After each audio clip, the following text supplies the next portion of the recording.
There are times where, as a reviewer, one can find themselves lost on how to accurately describe a series, and there are a few reasons for why this happens. One example would be that so much happens in the story that you have a hard time deciphering what could actually be considered spoiler or not, or the story was too lacking that it makes it hard to explain. Or like in today's case, the story was just way too fucking awesome that you can't find the right words for it. Welcome back everyone to another Otaku Data review, and today, the masterpiece based off the manga written by Yo-Yo Shinari and brought to life by Studio Trigger, Little Witch Academia. Let's go!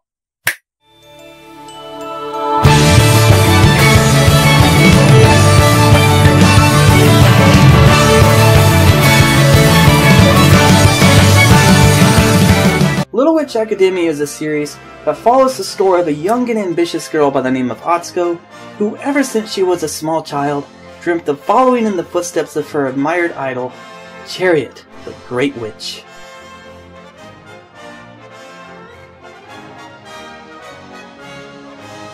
And this dream of hers soon has the possibility of becoming a reality when Atsuko gets accepted into the Little Witch Academy.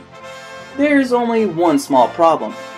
Atsuko doesn't come from a bloodline of witches, and this is where the story truly starts to get interesting and develop, as we see how Atsuko and her newly found friends help her overcome challenges and go on countless adventures.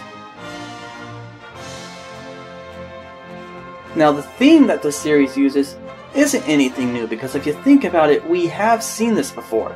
Just this time, instead of a young ninja trying to become the next leader, or wanting to be the next best hero, it's brought to us from a female's point of view.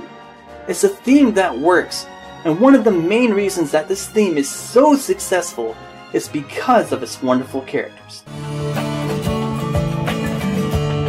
One of the major things that I really loved about this series is how it took the time to introduce every individual character with their own adventure. Atsuko is very determined and very tenacious when it comes to wanting to accomplish what she wants done. She has a very unyielding spirit. Whether it be following her dream or simply wanting to be of aid to one of the other witches, she will not give in. And it is that, plus her light comedic side, that I believe truly makes her a wonderful leading character. Now, Deanna, on the other hand, was a character that first came off to me like the female version of Malfoy from Harry Potter. However, after continuing the series, I realized that she is not nearly as stuck up as she first came off to be. She's actually a very fair and respectable person, not to mention an excellent witch. And her voice talent, might I add, Yoko Hikasa did a magnificent job portraying her. She has one of those extremely distinctive voices where you can instantly tell if she's playing a role just by hearing it, and dear God is it sexy. Now aside from these two, there is also Constance, who grew on me right away, and I'm not really sure why this is, but I've always had a fondness for the quiet types. And this is a part of Constance that I found to be funny and extremely charming at the same time.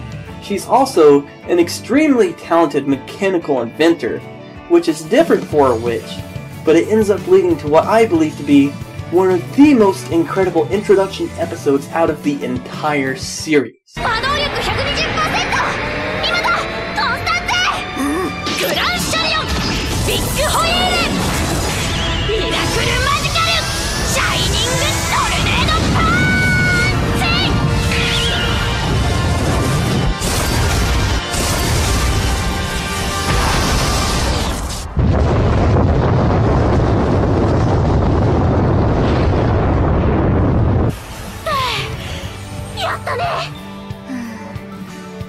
These are just a select few of the characters that I found to be extremely entertaining in the series.